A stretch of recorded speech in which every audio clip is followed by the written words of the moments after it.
الحمد لله نحمده ونستعينه ونؤمن به ونتوكل عليه ونعوذ بالله من شرور أنفسنا ومن سيئات أعمالنا من يهده الله فلا مضل له ومن يضلله فلا هادي له وأشهد أن لا إله إلا الله وحده لا شريك له وأشهد أن محمدًا عبده ورسوله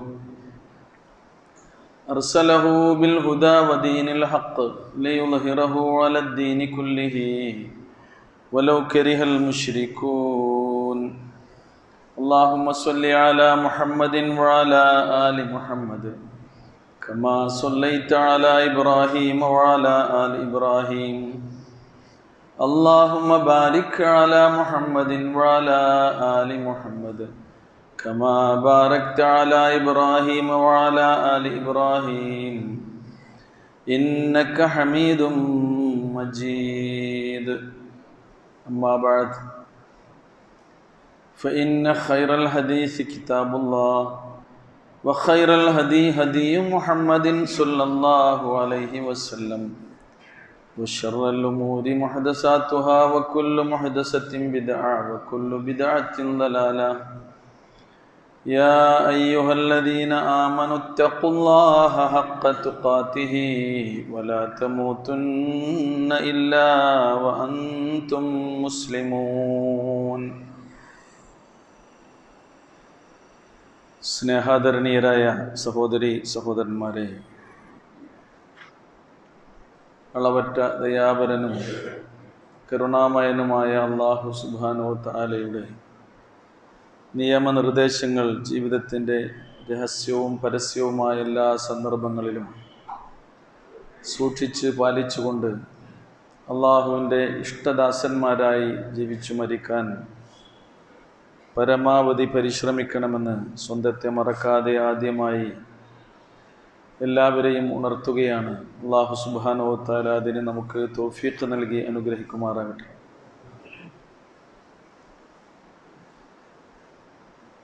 ഒരു മുസ്ലിം മരിച്ചു കഴിഞ്ഞാൽ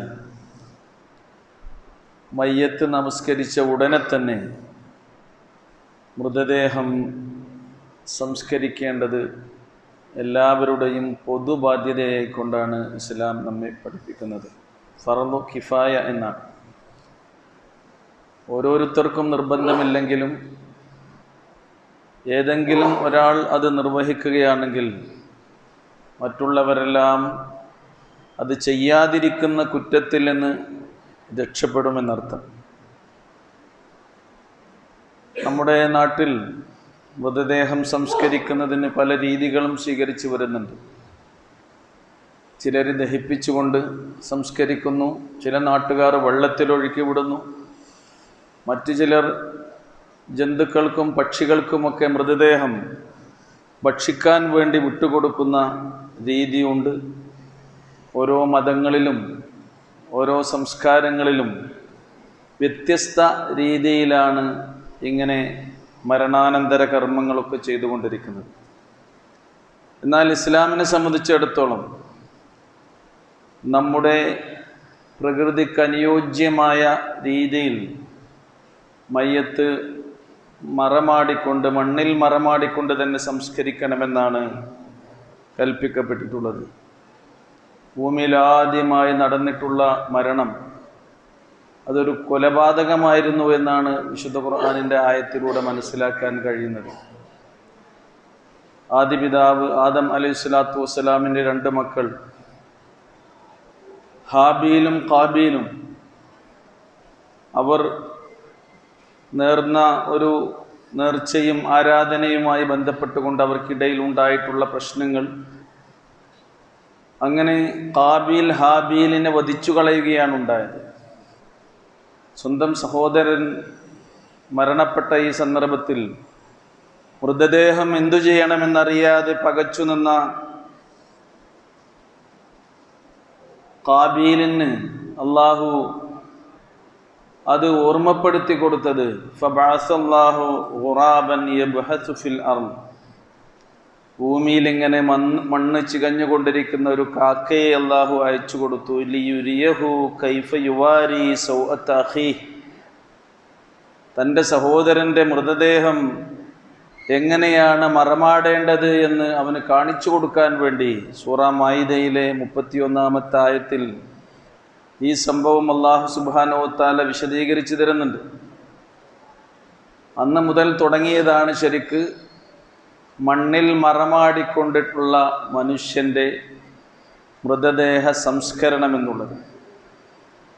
മാത്രവുമല്ല, അത് മണ്ണ് കുഴിച്ച് ഖബറിൽ നമ്മൾ മറമാടുന്ന രീതി അതാണ് ഏറ്റവും അനുയോജ്യമെന്നും അതാണ് നമ്മുടെ സംസ്കാരത്തിനും പ്രകൃതിക്കും ഇണങ്ങിയത് എന്നുമൊക്കെ ഇസ്ലാം നമുക്ക് പഠിപ്പിച്ചു തരുന്നുണ്ട്. എന്നാലും ചിലപ്പോൾ മയ്യത്ത് കിട്ടാത്ത അവസ്ഥകളുണ്ടാകും. മരണപ്പെട്ടു പോയാൽ തന്നെ മറമാടാൻ കഴിയാത്ത സാഹചര്യങ്ങളൊക്കെ ഉണ്ടാകും. മനുഷ്യൻ എങ്ങനെ തന്നെ മരണപ്പെട്ടു പോവുകയാണെങ്കിലും ഇനി അവൻ്റെ ഭൗതിക ദേഹം നമുക്ക് കിട്ടാതെ വരികയാണെങ്കിലും അവന് മരണാനന്തരം ഒരു ജീവിതമുണ്ട്.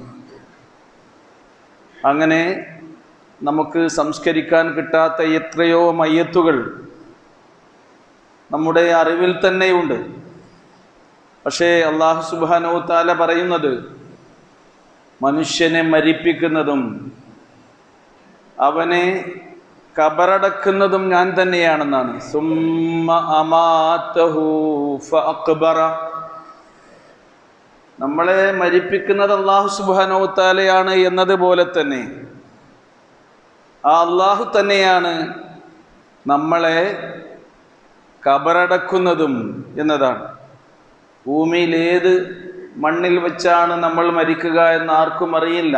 വമാ തദ്രി നഫ്സും മാദാ വമാ തദ്രി നഫ്സുൻ ബിഅയ്യി അർളിൻ തമൂത്ത്, ഏത് ഭൂമിയിൽ എപ്പോൾ എവിടെ വെച്ച് എങ്ങനെ മരിക്കുമെന്ന് ഒരു മനുഷ്യനും അറിയില്ല. എങ്ങനെ മരിച്ചാലും, ഇനി വിശ്വാസികൾ എന്നല്ല ആരായിരുന്നാലും ശരി, അവൻ്റെ ഖബറ് മരിച്ചതിന് ശേഷം അവൻ എങ്ങനെയാണോ അവൻ കഴിഞ്ഞുകൂടുന്നത് അതായി തീരുമെന്നാണ്. ചിലരുടെ ഖബറ് ചിലപ്പോൾ വലിയ മത്സ്യങ്ങളുടെ വയറില എന്ന് വരാം. ചിലരുടെ ഖബറ് അവർ ദഹിപ്പിക്കപ്പെട്ട് കഴിഞ്ഞതിന് ശേഷം അവരുടെ വിശ്വാസപ്രകാരം ഏതെങ്കിലും പുണ്യതീർത്ഥങ്ങളിലോ പുണ്യനദികളിലോ ഒഴുക്കപ്പെടുന്ന സന്ദർഭത്തിൽ അവിടെയാണെന്ന് വരാം. എങ്ങനെയുമാകാം. അങ്ങനെയൊക്കെയാണെങ്കിലും അവന് മരണാനന്തരം ഒരു ജീവിതമുണ്ട്. അതാണ് ഖുർആൻ പറഞ്ഞത്, വമിൻ വറാഇഹിം ബർസഖുൻ ഇലാ യൗമി യുബ്അസൂൻ.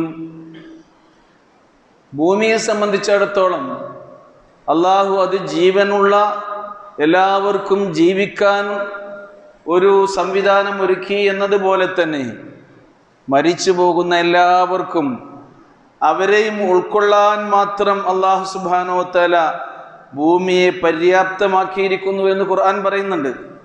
അലം നജ്അലിൽ അർള കിഫാതാ അഹ്യാഅൻ വ അംവാതാ, ജീവൻ ഉള്ളവരെയും മരണപ്പെട്ടവരെയും ഉൾക്കൊള്ളുന്ന ഒരവസ്ഥയിൽ ഭൂമിയെ നാം സംവിധാനിച്ചിട്ടില്ലേ എന്ന് അല്ലാഹു സുബ്ഹാനഹു വ തആല നമ്മോട് ചോദിക്കുന്നുണ്ട്.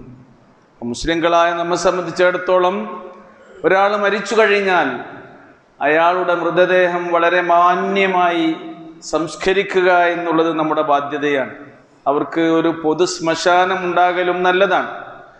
പ്രവാചക തിരുമേനി സ്വല്ലല്ലാഹു അലൈഹി വസല്ലമയുടെ കാലഘട്ടത്തിൽ മദീനയിൽ അവിടെ മരണപ്പെടുന്ന എല്ലാ വിശ്വാസികളെയും മറമാടിയിരുന്നത് ബഖീഉൽ ഗർഖദ് എന്ന് പേരിട്ടിട്ടുള്ള ആ പ്രദേശത്തായിരുന്നു. ഇന്ന് നമ്മൾ മസ്ജിദുൻ നബവിയുടെ ചാരെ കാണുന്ന ആ പ്രദേശത്താണ് സഹാബത്തും അതുപോലെ തന്നെ വിശ്വാസികളായ ആളുകളുമൊക്കെ തന്നെ മറമാടപ്പെട്ടിരുന്നത്. മക്കക്കാരെ സംബന്ധിച്ചിടത്തോളം അവർക്കും ഇതുപോലെ മറമാടാൻ ഒരു പൊതു ശ്മശാനമുണ്ടായിരുന്നു. മഖ്ബറത്തുൽ മുഅല്ല, അൽ മുഅല്ല എന്ന പേരിൽ അറിയപ്പെടുന്ന ശ്മശാനമായിരുന്നു മക്കക്കാർക്കുണ്ടായിരുന്നത്. കേരളീയരായ നമ്മെ സംബന്ധിച്ചിടത്തോളം ആദ്യകാലഘട്ടത്തിൽ പള്ളിയുടെ ചുറ്റുപാടുമുള്ള ഇടങ്ങളായിരുന്നു ശ്മശാനങ്ങളായി നമ്മൾ തിരഞ്ഞെടുത്തിരുന്നത്. പള്ളിക്കാടുകൾ എന്നാണ് നമ്മൾ പറയുന്നത്. അതൊരു അന്ധവിശ്വാസത്തിൻ്റെ പേരിൽ കൂടിയാണ് ഉണ്ടായിട്ടുള്ളത്. ഇപ്പോൾ അങ്ങനെയല്ല. ശ്മശാനങ്ങൾക്ക് നമ്മൾ പൊതു സ്ഥലങ്ങൾ, പള്ളിയിൽ നിന്നൊക്കെ അകന്ന് വിട്ടുമാറിയിട്ടുള്ള സ്ഥലങ്ങളാണ് മുസ്ലിങ്ങളും കണ്ടെത്തുന്നത്. കാരണം ലാ യസാലുൽ മയ്യിത്തു യസ്മഉൽ അദാൻ, മയ്യിത്ത് പള്ളിയിൽ നിന്ന് കൊടുക്കപ്പെടുന്ന ബാങ്ക് കേട്ടുകൊണ്ടേയിരിക്കും എന്ന ഒരു ദുർബലമായ ഹദീസിൻ്റെ അടിസ്ഥാനത്തിലാണ് ഇങ്ങനെ മദ്ഹബിൻ്റെയൊക്കെ അഭിപ്രായ പ്രകാരം പള്ളിക്കു ചുറ്റും മറമാടണം എന്നൊരു ധാരണ കേരളീയ മുസ്ലിം സമൂഹത്തിൽ ഉണ്ടായിട്ടുള്ളത്. ഇപ്പോൾ ധാരണ തിരുത്തപ്പെടുന്നുണ്ട്. ആ ഹദീസിൻ്റെ പരമ്പര അത് അസാധുവാണ്. ഇബ്നു ഹജർ റഹിമഹുല്ല അത്തൽഖീസ് എന്ന ഗ്രന്ഥത്തിൽ ആ ഹദീസിനെ കുറിച്ച് വിശദമായി സംസാരിക്കുന്നുണ്ട്. അതുകൊണ്ട് ഈ കാര്യം നമ്മൾ പ്രത്യേകം ശ്രദ്ധിക്കുക. പ്രവാചക തിരുമേനി സ്വല്ലല്ലാഹു അലൈഹി വസല്ലം ഇനി ഒരു ഖബർ ഒരുക്കുന്ന സന്ദർഭത്തിൽ എന്തൊക്കെ കാര്യങ്ങൾ നമ്മൾ ശ്രദ്ധിക്കേണ്ടതുണ്ട് എന്നും നമ്മോട് പഠിപ്പിച്ചു തന്നിട്ടുണ്ട്. ലമ്മാ കാന യൗമു ഉഹദ്, ഉഹദ് യുദ്ധ ദിനത്തിൽ ഉസീബ മൻ ഉസീബ മിനൽ മുസ്ലിമീൻ, മുസ്ലിങ്ങളിൽപ്പെട്ട ധാരാളം ആളുകൾ അവർക്ക് പ്രയാസങ്ങൾ ഉണ്ടാവുകയും മരണപ്പെട്ട ആളുകളെല്ലാം മരണപ്പെടുകയും രക്തസാക്ഷികളാവുകയും ചെയ്തു.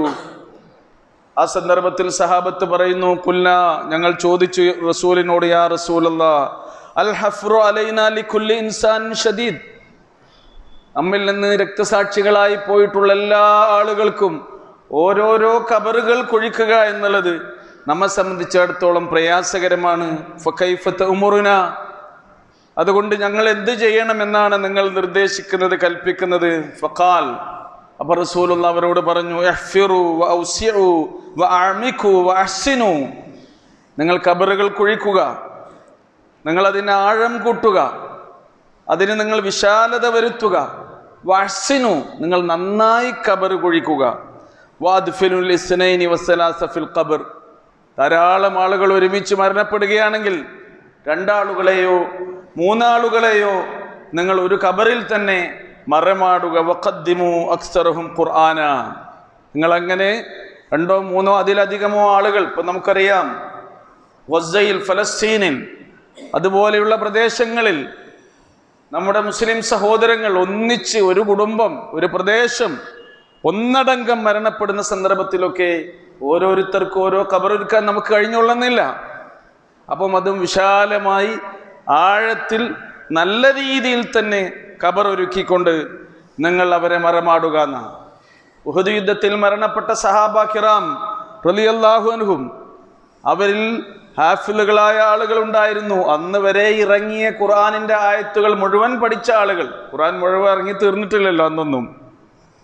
അങ്ങനെ റസൂല് പറഞ്ഞു, നിങ്ങൾ ഖബറിലേക്ക് ഓരോരുത്തരെയും എടുത്തു വെക്കുമ്പോൾ വഖദ്ദിമു അക്സറഹും ഖുർആന, അവരിൽ ഏറ്റവും കൂടുതൽ ഖുർആൻ മനപ്പാഠമുള്ളവർക്ക് മുൻഗണന നൽകി നിങ്ങൾ അവരെ മറമാടണമെന്നാണ് പ്രവാചക തിരുമേനി സ്വല്ലല്ലാഹു അലൈഹി വസല്ലം വിശദീകരിച്ചിരുന്നത്.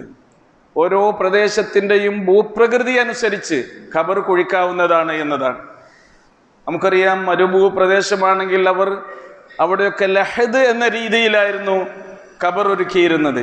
ലഹദ് എന്ന് പറഞ്ഞാൽ ഖബർ കുഴിക്കുന്നത് പോലെ കുഴിച്ച് ഖിബിലയുടെ ഭാഗത്ത് ആ കുഴിയുടെ മധ്യത്തിലെത്തുമ്പോൾ ഒരു പൊത്തുപോലെ ഉള്ളിലേക്ക് തുരന്ന് അങ്ങനെ ഒരു സൗകര്യം ഒരുക്കുന്നതാണ് ലഹദ് എന്ന രീതി. പ്രവാചക തിരുമേനി സ്വല്ലല്ലാഹു അലൈഹി വസല്ലമയെ ലഹദിലായിരുന്നു മറമാടപ്പെട്ടിരുന്നത് എന്ന ഹദീസുകളൊക്കെ നമുക്ക് വായിക്കാൻ കഴിയും. അങ്ങനെ ഈ രീതിയൊക്കെ നമ്മൾ സ്വീകരിക്കുന്നത് നമ്മുടെ ബാധ്യത, അത് നമ്മൾ നിർവഹിക്കുക എന്ന നിലക്കാണ്.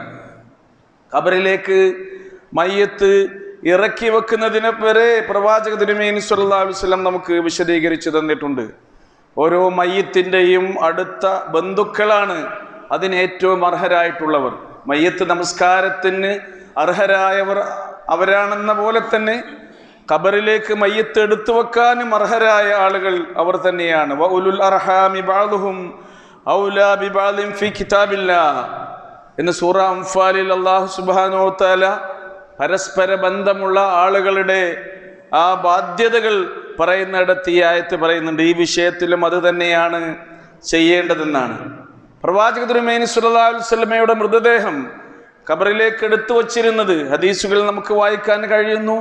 അലി റളിയല്ലാഹു അൻഹു, അബ്ബാസ് ബിൻ അബ്ദുൽ മുത്തലിബ് റളിയല്ലാഹു അൻഹു, ഫളിൽ റളിയല്ലാഹു അൻഹു, പ്രവാചകന്റെ ഭൃത്യനായിരുന്ന സ്വാലിഹ് റളിയല്ലാഹു അൻഹും, ഇവരൊക്കെയായിരുന്നു പ്രവാചകന്റെ മൃതദേഹം ഖബറിലേക്ക് എടുത്തു വച്ചിരുന്നത് എന്നും ഹദീസുകൾ നമുക്ക് മനസ്സിലാക്കാൻ കഴിയും. അങ്ങനെ ഇത് എടുത്തു വെക്കുന്ന സന്ദർഭത്തിൽ എന്താണ് നിങ്ങൾ പറയേണ്ടത് എന്നും പ്രവാചക തിരുമേനി സ്വല്ലല്ലാഹു അലൈഹി വസല്ലം പഠിപ്പിച്ചു തന്നു. അന്ന നബി സ്വല്ലല്ലാഹു അലൈഹി വസല്ലം ഖാൽ ഇദാ വളഅ്തും മൗതാകും ഫിൽ ഖബർ, നിങ്ങളിൽ മരണപ്പെട്ട ആളുകളെ ഖബറിലേക്ക് നിങ്ങൾ ഇറക്കി വെക്കുമ്പോൾ ഫഖൂലു ബിസ്മില്ലാഹ് അലാ മില്ലത്തി റസൂലില്ലാഹ്. മറ്റൊരു റിവായത്തിൽ വന്നിട്ടുള്ളത് ബിസ്മില്ലാഹി അലാ സുന്നത്തി റസൂലില്ലാഹ്, അള്ളാഹുവിൻ്റെ നാമത്തിൽ പ്രവാചക തിരുമേനി സ്വല്ലല്ലാഹു അലൈഹി വസല്ലമയുടെ ചര്യയിൽ അതേപോലെ തന്നെ മാർഗത്തിൽ എന്നിങ്ങനെ അർത്ഥം വരുന്ന ഈ വാക്കുകളാണ് നിങ്ങൾ ഉരിയാടേണ്ടത് എന്ന് പ്രവാചക തിരുമേനി സ്വല്ലല്ലാഹു അലൈഹി വസല്ലം നിർദ്ദേശിക്കുകയുണ്ടായി. ഇനി സംഭവങ്ങളിലൂടെയൊക്കെ അതേപോലെ തന്നെ ഹദീസുകളിലൂടെയും പണ്ഡിത വചനങ്ങളിലൂടെയും ഒക്കെ നമുക്ക് മനസ്സിലാക്കാൻ കഴിയുന്നത്, ഇങ്ങനെയുള്ള കാര്യങ്ങൾ പുരുഷന്മാരെ പോലെ അർഹരായ ആളുകളില്ല എങ്കിൽ ഇല്ലാത്തൊരു സന്ദർഭത്തിൽ സ്ത്രീകൾക്കും ഇത് ചെയ്യുന്നതിന് വിരോധമില്ല എന്നാണ്. അങ്ങനെയും ചിലപ്പോഴുണ്ടാകാം.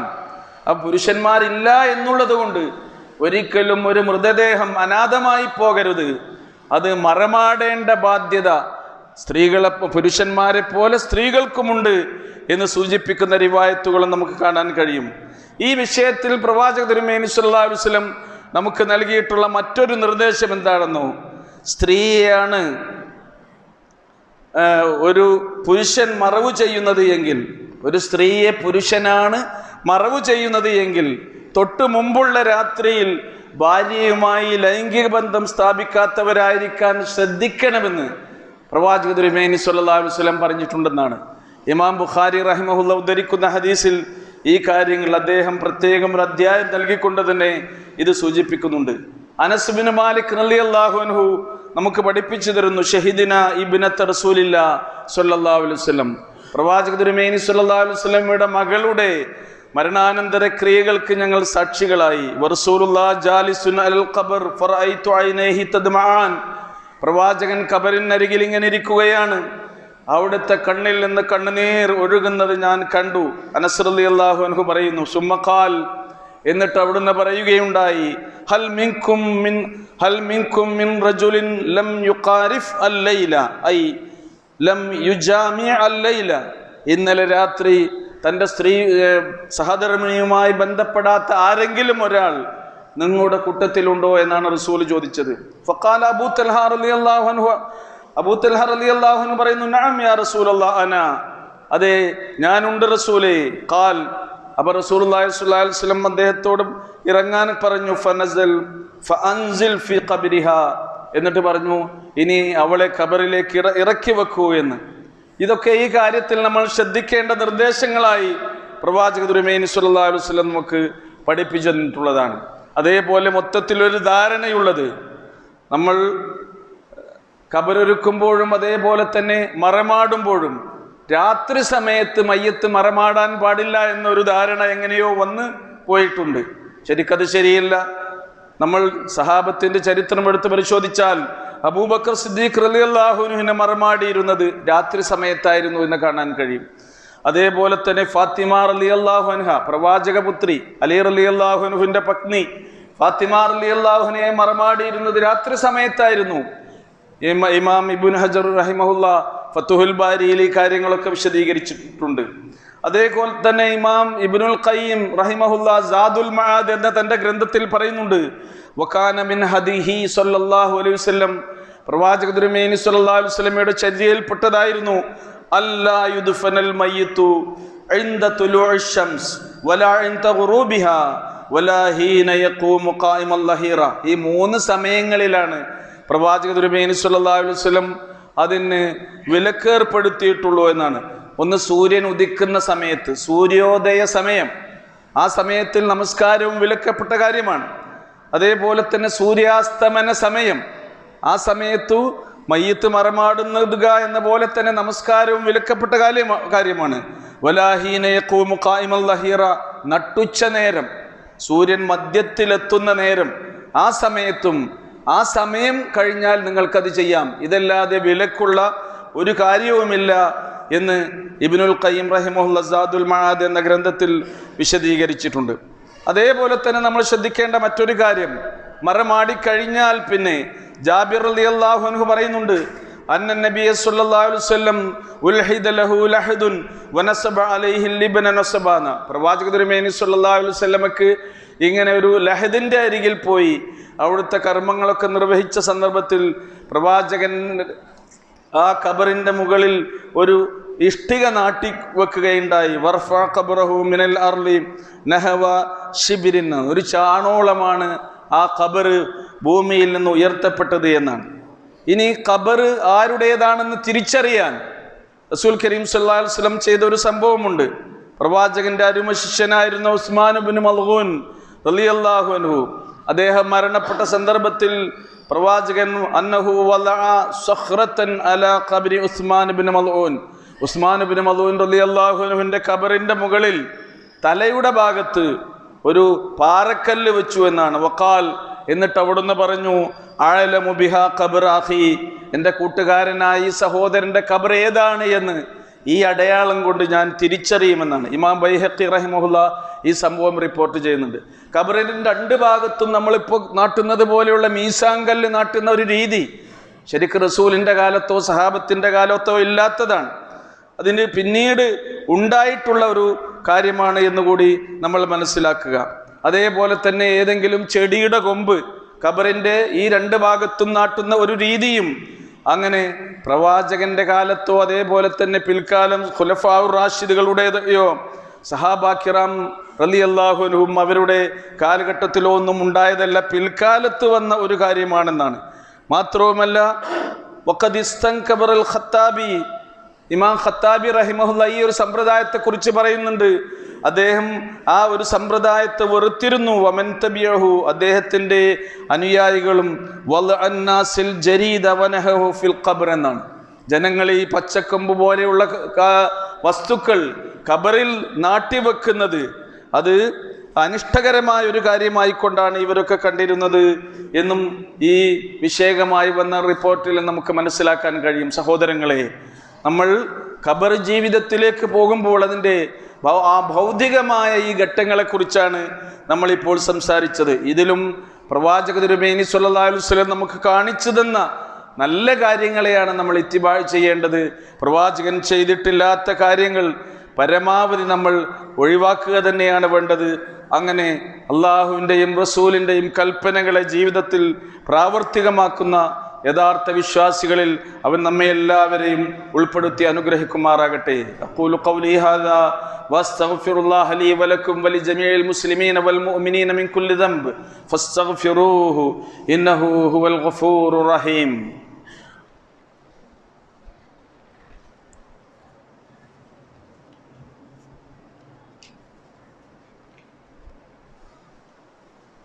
الحمد لله الذي هدانا لهذا وما كنا لنهتدي لولا أن هدانا الله اللهم صل على محمد وعلى آل محمد كما صليت على إبراهيم وعلى آل إبراهيم إنك حميد مجيد اتقوا الله عباد الله.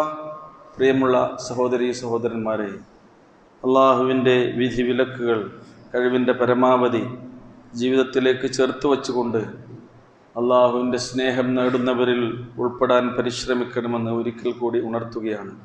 അള്ളാഹു നമ്മളെ എല്ലാവരെയും അവൻ്റെ ഇഷ്ടദാസന്മാരായി ജീവിച്ചു മരിക്കാൻ തൗഫീഖ് നൽകി അനുഗ്രഹിക്കുമാറാകട്ടെ.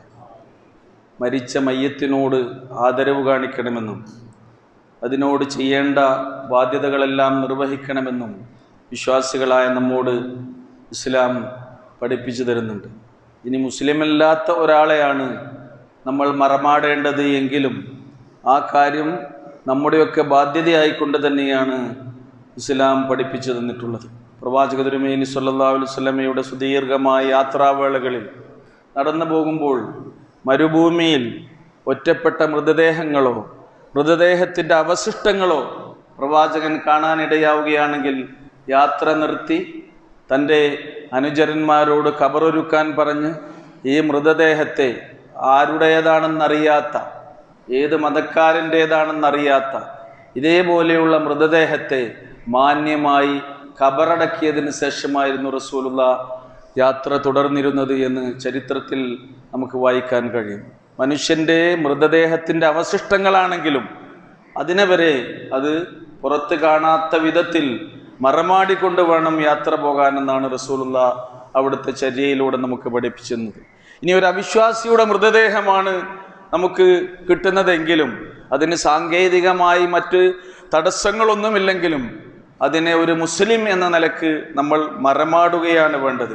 നമുക്കറിയാമല്ലോ, ബദർ യുദ്ധത്തിൽ കൊല്ലപ്പെട്ടിരുന്ന അവിശ്വാസികളായ കുഫാറുകളായ ആളുകളെ, മുസ്ലിങ്ങളുടെ ശത്രുക്കളായ ആളുകൾ അവിടെ കൊല്ലപ്പെട്ട് കിടക്കുന്ന സന്ദർഭത്തിൽ അവരെയും ഒരു കുഴിയിൽ മാന്യമായി സംസ്കരിക്കാനാണ് പ്രവാചക തിരുമേനി സ്വല്ലല്ലാഹു അലൈഹി വസല്ലം നിർദ്ദേശിച്ചിരുന്നത്. അവർ 20 റജുലൻ മിൻ സനാദീദി ഖുറൈശി പ്രമുഖരിൽ 20ഓളം ആളുകൾ ഉണ്ടായിരുന്ന അവരെ മാന്യമായി സംസ്കരിക്കുകയാണ് ചെയ്തത്. അതൊരു മുസ്ലിമിൻ്റെ ബാധ്യതയാണ്.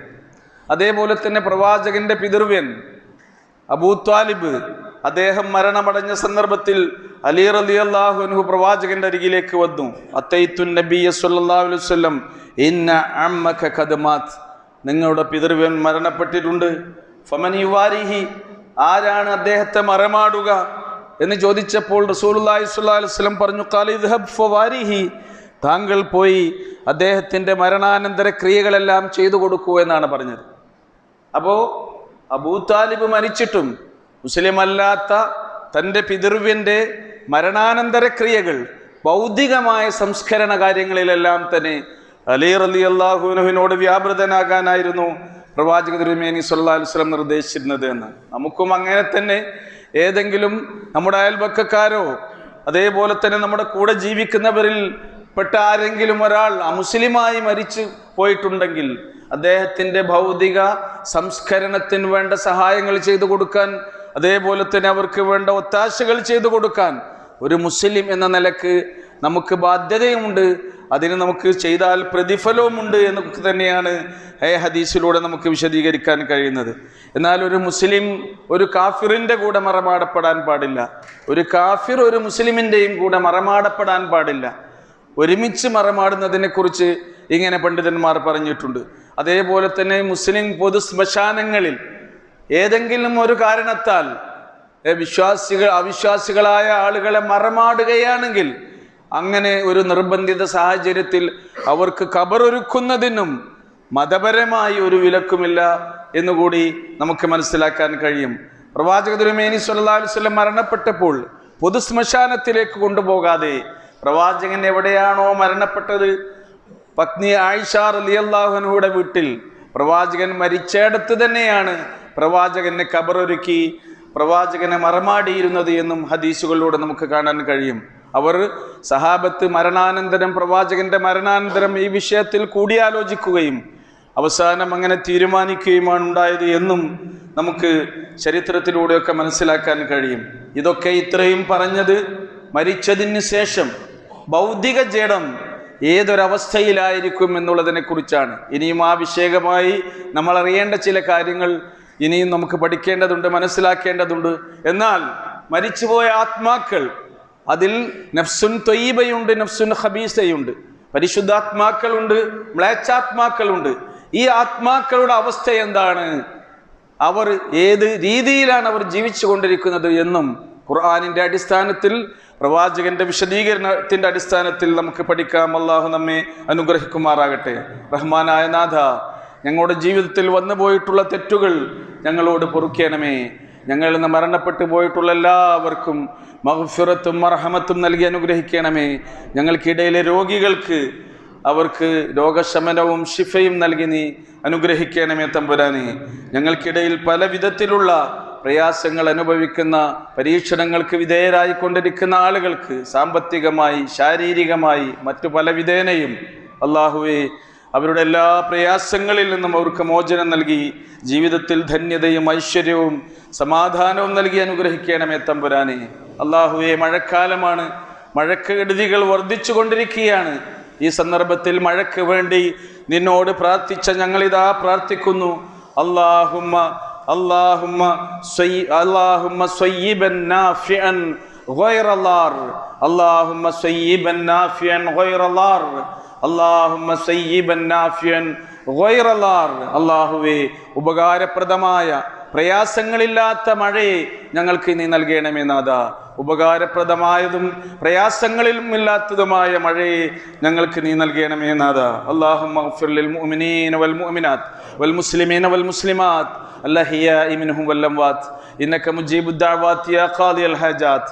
റബ്ബനാ ആതിനാ ഫിദ് ദുനിയ ഹസന വഫിൽ ആഖിറതി ഹസനതൻ വഖിനാ അദാബന്നാർ.